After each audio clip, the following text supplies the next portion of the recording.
Starting 4 chain, 1 2. ನಾನೊಂದಿಷ್ಟು ಆರ್ಚ್ಗಳನ್ನು ಹಾಕಿದ್ದೀನಿ, ಒಂದಿಷ್ಟು design ಮಾಡಿದ್ದೀನಿ ಆಲ್ರೆಡಿ. ಸೊ ಈಗ ತೋರಿಸ್ತಿದ್ದೀನಿ. ಸ್ಟಾರ್ಟಿಂಗೆಲ್ಲ ತೋರ್ಸೋಕ್ಕಾಗಲಿಲ್ಲ ನನಗೆ. ಫಸ್ಟು 4 ಚೈನು ಎಲ್ಲಿಗಾಗುತ್ತೆ ಅಲ್ಲಿಗೆ ಲಾಕ್ ಮಾಡ್ಕೊಳ್ಳಿ. 1 ಲಾಕ್,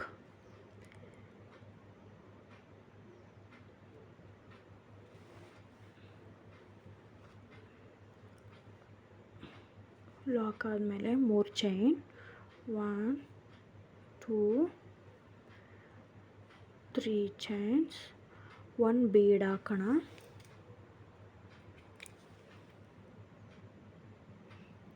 ದಾರಕ್ಕೆ ಬೀಡ್ಸ್ ಸೇರಿಸೋಣ. ನಂತರ ಸೂಜಿ ಮೇಲೆ